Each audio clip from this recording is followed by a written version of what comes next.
Hello friends, எல்லாருக்கும் வணக்கம். கிருஷ்ணாவும் பலராமரும் பல்வேறு சாகசங்கள் செஞ்சார்.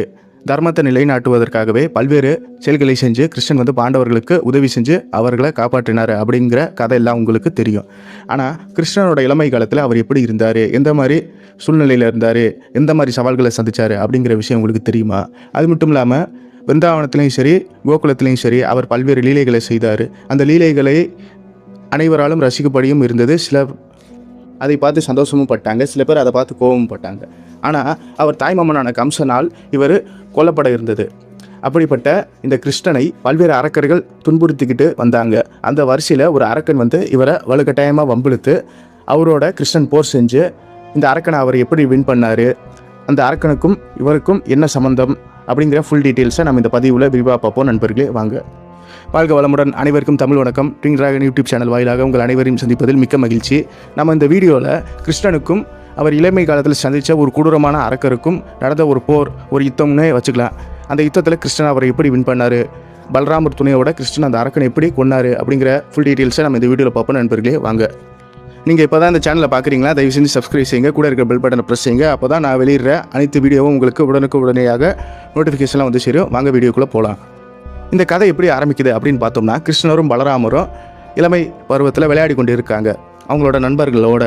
அதாவது விருந்தாவனத்தில் கிருஷ்ணனுக்கும் பலராமருக்கும் பல்வேறு நண்பர்கள் இருக்காங்க. அவங்களோட சிறு பிள்ளையாக கிருஷ்ணரும் பலராமரும் சேர்ந்து விளையாடி கொண்டிருக்காங்க. அப்படியே விளையாடி கொண்டிருக்கும்போது எதேச்சியாக ஒரு நண்பர் சொல்கிறாரு, கிருஷ்ணா, உனக்கு ஒன்று தெரியுமா, அருகில் உள்ள ஒரு பனங்காட்டில் பல்வேறு வகையான பனைமரங்கள் இருக்குது. அது மட்டும் இல்லாமல் ருசியான பனம்பழம் அப்படிங்கிற நுங்கு அங்கே நிறைய கிடைக்கிது அப்படிங்கிறத சொல்கிறாங்க ஊர் மக்கள். அது மட்டும் இல்லாமல் அங்கே இருக்கிற பனம்பழங்கள் அவ்வளோ டேஸ்ட்டாக இருக்குமா, நுங்குல பதநீர், அது மட்டும் இல்லாமல் பனைமரத்தில் விளையிற நன்மைகள் ஃபுல்லாக நம்மளுக்கு கிடைக்கணும்னா அங்கே இருக்கிற பனைமரத்தில் போய் நம்ம வேண்டிய எல்லாத்தையும் கொண்டு வரலாம் கிருஷ்ணா அப்படிங்கிறத கிருஷ்ணனோட நண்பர் கிருஷ்ணன்ட்டையும் பலராமர்கிட்டையும் சொல்கிறாரு. அப்படி இருக்கும்போது பலராமர் ஒரு கேள்வி கேட்குறாரு, உனக்கு தான் அந்த பனைமரத்தை பற்றி நல்லா தெரியுமே, பனங்காட்டை பற்றி நல்லா தெரியுமே, அப்புறம் ஏன் நீங்கள் எல்லாம் போகாமல் எங்களை துணைக்கி கூப்பிட்றீங்க அப்படிங்கிற விஷயத்தை பலராமர் அந்த நண்பர்கிட்ட கேட்குறாரு. அதுக்கு கிருஷ்ணன் சிரிச்சுக்கிட்டே சொல்கிறாரு, அந்த பனங்காடு இவர் நுழையிற வண்ணம் இருந்தால், அதாவது இந்த 4 நண்பர்கள் நுழையிற வண்ணம் இருந்தால் அதை ஈஸியாக இவங்க சாப்பிட்டுட்டு மட்டும் இல்லாமல் நம்மளுக்கும் கொண்டு கொடுத்துருப்பாங்க. அது அவங்களால முடியாத காரணத்தினால தான் நமக்கு ஹெல்ப் கேட்குறாங்க, நம்மக்கிட்ட ஹெல்ப் கேட்குறாங்க. அது ஏன் அப்படிங்கிற விஷயத்தை கிருஷ்ணர் சொல்கிறாரு அந்த நண்பர்கள் உதவியோட பலராமர்கிட்ட. அது என்ன சிக்கல் அப்படின்னு பார்த்தோம்னா, அந்த பனங்காட்டில் ஒரு கொடிய அரக்கன் இருக்கான். அந்த கொடிய அரக்கன் யாருன்னு பார்த்தோம்னா தேனுகாசுரன் என்கிற ஒரு அரக்கன் இருக்கார். அந்த தேனுகாசுரன் அரக்கன் யாருன்னு பார்த்தோம்னா கம்சன் இருக்கார்ல, மதுராவோட அரசனாக இருக்கிற கம்சனோட ஒரு விசுவாசி தான் இந்த தேனுகாசுரன். கிருஷ்ணனை எப்படியாவது வதம் செய்யணும், கிருஷ்ணனை எப்படியாச்சும் கொல்லணும் அப்படிங்கிற எண்ணத்தில் தான் கம்சன் இந்த தேனுகாசுரங்கிற அரக்கனை ஏவி விட்டுருக்காரு விருந்தாவனம் பக்கத்தில் இருக்கிற ஒரு அழகான பனங்காடு, பனந்தோப்பும் கூட சொல்லலாம். அந்த தோப்பில் போய் இவர் வருஷக்கணக்காக பதுங்கியிருக்காரு. எப்படியாச்சும் கிருஷ்ணன் இந்த பக்கம் வருவார், அவரை போட்டு தள்ளிடலாம் அப்படிங்கிற எண்ணத்தில் தான் அந்த தேனுகாசுரங்கிற அரக்கன் பனங்காட்டில் காத்துக்கிட்டே இருக்காரு. ஆனால் அவரோட துரதிர்ஷ்டம், கிருஷ்ணன் ஒரு தடவை கூட அந்த பனங்காட்டு பக்கம் போனதே கிடையாது. இப்படியே கோவப்பட்ட அந்த தேனுகாசுரன் என்ன பண்ணுறதுன்னு தெரியாமல், சாப்பாடுக்கும் வழி இல்லாமல் அந்த பனங்காட்டில் வர்ற மனிதர்களை, அது மட்டும் இல்லாமல் அங்கே இருக்கிற விலங்குகள் அந்த பனம்பழத்தை ஃபுல்லாக சாப்பிட்டுட்டு அவன் பாடு அந்த பனங்காட்டிலே தஞ்சம் புகுந்தே இருக்கான். அதாவது அந்த பனங்காட்டை தன்னோட சொந்த காடு மாதிரி பயன்படுத்தி கொண்டு யாரும் வராத வண்ணம் எல்லாரையும் மிரட்டி அச்சுறுத்தி அந்த பனங்காட்டை சுற்றி வந்துட்டு இருக்கான் ஒரு கழுதை ரூபத்தில். அப்படிங்கிற விஷயம் கிருஷ்ணனுக்கு எப்போயோ தெரியும். ஆனால் இந்த சந்தர்ப்பம் வரணும் தான் கிருஷ்ணன் காத்துக்கிட்டு இருக்காரு.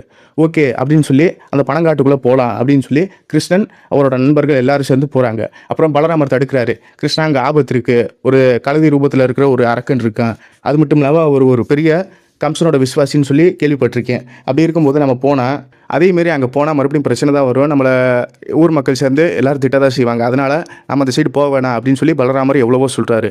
இங்கே பாரு பலராமா, இப்போ நம்ம போகலன்னு வச்சுக்கவே, இந்த நம்ம நண்பர்களும் இல்லை ஏதாச்சும் ஒரு ஊர் மக்களும் அந்த பக்கம் போனால் பனங்காட்டில் தனியாக சிக்கிக்கொண்டு உயிருக்கு போராடுவாங்க, சில பேர் செத்தும் போவாங்க, பல்வேறு ஜீவராசிகள் இறந்து போயிருக்கு. அது மட்டும் இல்லாமல் செழிப்பான அந்த பனங்காட்டை ஒரே ஒரு அரக்கன் துன்புறுத்தி அச்சுறுத்தி வச்சுருக்கா, அதனால் அந்த அரக்கனை பார்த்து நம்ம வதம் செஞ்சுட்டு தான் வரணும் அப்படின்னு சொல்லி கிண்டல் கேலியாக பேசுகிறாரு. அதனால் பலராமருக்கு இது சரின்னு படலை. சரி, எல்லா நண்பர்களும் போகிறாங்களே, கிருஷ்ணனும் போகிறானே, கூட நம்மளும் போகலான்னு சொல்லி பலராமர் அந்த பனங்காட்டுக்குள்ளே போகிறாரு. அந்த பனங்காட்டுக்குள்ளே போனவுடனே அந்த நண்பர்களுக்கு ஃபுல்லாக உற்சாகமாயிருது. ஏன்னா அந்த பனங்காட்டோட ஹைட் எப்படி இருக்குன்னு பார்த்தோம்னா, வானத்தை தொடுற அளவுக்கு அந்த பனங் மரத்தோட ஹைட் அவ்வளோ பெருசாக இருக்குது, அவ்வளோ ஹைட்டாக இருக்குது. அது மட்டும் இல்லாமல் அந்த பனங்காட்டில் அந்த பனை மரத்தில் உள்ள பனம்பழங்கள், அதாவது நுங்கு, அது ஃபுல்லாக அவ்வளோ அருமையாக காய்ச்சி தொங்குது. அது எப்படியாச்சும் பறிச்சு தின்னணும் அப்படிங்கிற ஆசை எல்லாருக்கும் வந்துருச்சு. ஆனால் அவங்களால ஏற முடியல. அதனால பலராமர் என்ன செய்கிறாருன்னு பார்த்தோம்னா, பெரிய பெரிய கற்களை எடுத்து அந்த மரத்து மேலே வீசி எறிகிறாரு. ஆனாலும் ஒரு சில பழம் தான் விழுகுது. அதனால் இந்த மொத்த பழத்தையும் நம்ம எப்படியாச்சும் எடுத்து நம்ம ருசி பார்க்கணும் அப்படிங்கிற எண்ணத்தில் பலராமர் என்ன செய்கிறாரு அப்படின்னு பார்த்தோம்னா, அந்த பனை மரத்தை வந்து ஃபுல்லாக பிடிச்சி குலுக்குறாரு. அப்படி அவரோட சக்தியை தாங்க முடியாத அந்த பனங்காட்டில் உள்ள பனை மரங்கள் ஃபுல்லாக அந்த பனம்பழத்தை ஃபுல்லாக கீழே போடுது. எல்லா பனம்பழத்தையும் எடுத்து பலராமர், கிருஷ்ணர் அது மட்டும் இல்லாமல் அவங்க நண்பர்கள் எல்லோரும் சேர்ந்து சாப்பிட்டு நிம்மதியாக அங்கே ஓய்வு எடுக்கிறாங்க. அந்த பனங்காட்டில் அவ்வளோ குளிரான காற்றும் இயற்கை எழில் கொஞ்சம் விதமாக அவ்வளோ அழகாக ரம்யமாக இருந்துச்சு. அதனால் அவங்க கொஞ்சம் அந்த பனம் பழத்தை ஃபுல்லாக சாப்பிட்டுட்டு விளையாடிட்டு அவங்க ஃபுல்லாக தன்னோட சந்தோஷத்தை வெளிப்படுத்திட்டு அங்கேயே ஓய்வு எடுக்கிறாங்க கொஞ்ச நேரம். அப்புறம் எதிர்பாராத விதமாக பலராமர் வந்து அந்த பனை மரத்து மேலே ஏறி ஒரு சாகசம் செய்கிறாரு. அதனால் அந்த பனம் மரம் வந்து வளைஞ்சு அங்கே இருக்கிற ஒரு பனம்பழம் வந்து தூரத்தில் இருக்கிற அந்த தேனுகாசுரன் தலையில் போய் விழுகுது. அப்படி விழுந்தோடனே தூங்கி கொண்டு இருக்கிற அந்த தேனுகாசுரன் தலையில் அந்த பனைமரோட இந்த பனம்பழம் விழுந்தோடனே அவர் வந்து முழிச்சுக்கிறாரு. அப்படி அந்த அரக்கன் வந்து முழிச்ச அப்புறம், யார் இவங்க புதுசாக வந்திருக்காங்க, நம்ம காட்டில் யாருமே இருக்கக்கூடாது, நம்ம தான் இந்த காட்டை வந்து பல வருஷமாக ஆக்கிரமிச்சுக்கிட்டு அமைதியாக வாழ்ந்துக்கிட்டு இருக்கோம், அது மட்டும் இல்லாமல் யாரும் இந்த காட்டுக்குள்ளே வரக்கூடாது அப்படின்னு சொல்லி எண்ணம் வந்து இவருக்கு வருது. அதனால் யாருன்னு போய் பார்ப்போம், மிரட்டி பார்ப்போம், இல்லைனா அவங்கள வந்து கொன்றுவோம் அப்படின்னு சொல்லி எண்ணத்தில் வந்து அவர் கழுதை ரூபத்தில் வந்து மாறி ஒரு கழுதையாக போய் பலராமர்கிட்டையும் கிருஷ்ணன்கிட்டையும் போய் சுற்றி பார்க்குறாரு. அப்புறம் அந்த நண்பர்களும் சரி, கிருஷ்ணாவும் பலராமரும் சரி விளையாடி கொண்டு இருக்காங்க அப்படின்னு சொல்லி பார்த்தோம். அப்புறம் கூட்டமாக இல்லாமல் தனியாக ஒரே ஒரு கழுதை மட்டும் சுற்றி வந்துக்கிட்டு இருக்கு இவங்க எல்லாரையும். அப்படின்னு பார்த்தோன்னே அந்த சிறுவர்கள் ஃபுல்லாக பார்க்குறாங்க, பனங்காட்டுக்குள்ளே எப்படி ஒரு கழுதை வரும், அது மட்டும் இல்லாமல் இந்த காட்டில் வந்து யாருமே வரமாட்டாங்க, ஒரு உயிரினம் கூட இருக்காது அந்த அரக்கனுக்கு பயந்து. அதனால் இந்த கழுதை மட்டும் தனியாக சுற்றிக்கிட்டு இருக்கு. அதுவும் இந்த கழுதை வந்து பெரிய சீஸ் கழுதையாக இருக்குது. இப்போ நம்ம ஊரில் எல்லாம் பார்த்தோம்னா சின்ன சீஸ் கழுதையாக தான் இருக்கும், ஒரு 4 அடிக்கிட்ட. ஆனால் இந்த கழுதை வந்து குதிரையோட ஹைட்டாக இருக்குது அப்படிங்கிற எண்ணம் வந்து இவங்களுக்கு வருது. அதனால் அந்த நண்பர்களுக்கு மனசுலேருந்து ஒரு அச்சம் வருது. அப்புறம் இருந்தாலும் பரவாயில்லன்னு சொல்லி இந்த கழுதை மேலே ஏறி அந்த நண்பர்கள் ஃபுல்லாக விளையாட ஆரம்பிக்கிறாங்க. கோவத்தில் அந்த கழுதை எல்லாரையும் உதறி விட்டு ஓட ஆரம்பிக்குது. ஓடி அந்த கழுதை திரும்ப வந்து ரிட்டன் வந்து, அதாவது போய் வேகமாக திரும்பி வந்து கிருஷ்ணன் மற்றும் பலராமரை பார்க்குது. பார்த்தோன்னே கோவத்தில் அந்த கழுதை வந்து கணச்சிக்கிட்டு தன்னோட பின்னங்காலால் 2 பேர்த்தையும் எட்டி உதைக்குது. எட்டி உதைச்சோடனே கிருஷ்ணனும் பலராமரும் பொறுமையாக பார்க்குறாங்க, கழுதையை நம்மளை எட்டி உதைக்குது அப்படின்னு சொல்லி.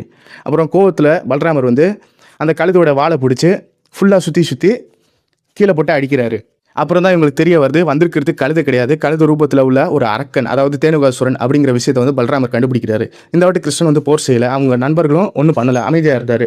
அதனால் பலராமரை யாரும் தொட முடியாது, அப்படி தொட்டால் அவருக்கு வந்து கோபம் அதிகமாக வரும். அந்த காரணத்தினால அந்த கழுதை வந்து இவர் எட்டி உதைச்சதை பொறுக்க முடியாத பலராமர் அந்த கழுதையோட போர் புரிகிறாரு.